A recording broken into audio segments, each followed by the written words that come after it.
Hello, I'm Philip Stoughton. I'm at SMTAi in Rosemont, Illinois, and I'm joined by Juan Arango from Koh Young. Juan, I wanted to talk to you a little bit about kind of the business side of your company's development, but also what's going on in the US market at the moment. We're kind of seeing lots of dynamics moving at the same time that are impacting the market, whether that's tariffs, trade wars, the need for agility, a bit more regionalization, some strange economic signs in the market.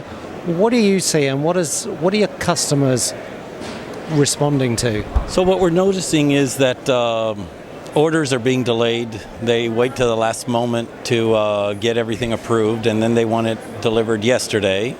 So we've had to be a lot more creative in ordering our machines. We have been pre-ordering a lot on faith that they're going to get it, which for us is not a risk because it's a standard machine, so if they don't get it, somebody else does. But you have to be in a position to be able to deliver in time, so we run all like if we had a PO till the moment that we have to ship. Okay, what are we doing?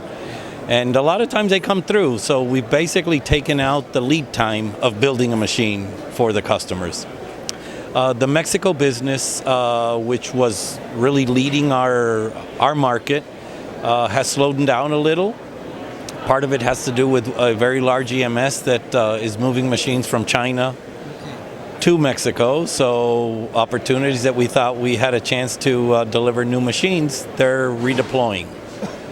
So it's just, I normally see this in an election year, which I'm surprised it's happening a year before. But it's not something we've seen, we haven't seen. It's just, like I said, I expected it next year, not this year. Yeah. So you're doing the right thing in terms of creating more agility internally. So by having stock, you're able to respond rapidly to those customer needs. You get feedback from the market, and that's driving you in terms of those business decisions, but also in terms of technology decisions, because you're now doing some R&D here in the US. There's more going on. There's close connection with the mothership in terms of technical roadmap. So one of the things that we've done, as you know, we opened a facility in San Diego. We call KIRA, Koh Young Research America, and they are really our AI engine. Last month, we opened a facility in Vancouver, Canada.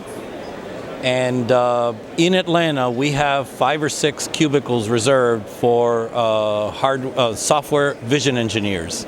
And one of the things that we're trying to do is get our developers closer to the product so they can be more agile and deliver the results quicker. So by playing with the machines, they now have a better understanding of what their impact is to the end result. Okay, and the opening in Vancouver, San Diego a while back, new facility in Atlanta, new grand opening of a demo center in Guadalajara.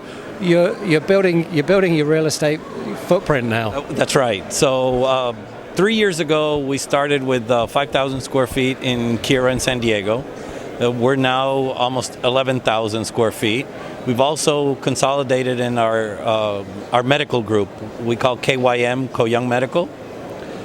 They're in San Diego. Vancouver is not the KIRA group. They're part of headquarters, and it's software developers. In August last year, we opened a facility in Guadalajara, so we have our own office there. And then this year we moved into Atlanta, where we have space for software developers. So we're trying to consolidate and basically have a strong footprint for our customers to be able to leverage what we have for their benefit. Yeah. And that's on the back of a year where you pretty much installed 402 machines last year. So more than one a day. It was more than one a day, and in typical Koh Young fashion, so you got to up that. So we're expecting around 450 this year. So for Koh Young standards, it's small growth. For normal, for my world, that's still a very good growth. Yeah, I mean that's still double digit growth, which is impressive in the current market. But it seems to be testament to the acceptance of Koh Young in the market, the customer response, customer feedback to develop more product, and they're digging deeper and deeper, and they're becoming more and more dependent on you for their provider of inspection data. Absolutely, and that's one of the strengths of our product, the data that we generate. And one of the things that we pride ourselves is on our service and support group. We are 50 employees in the Americas and 34 are service. And it's just, well, when you sell 400 machines, you got to install them. And it's just the idea that we preach, where sales sells the first machine and service sells all the others. And we have a very strong repeat business. So it just, they embrace the technology. They know that we are second to none when it comes to support. So it's just, we put our best foot forward. Yeah, well, Juan, it sounds like it's working, it's continuing to grow. All the best for the future, and keep doing what you're doing. Thank you so much. Thank you very much.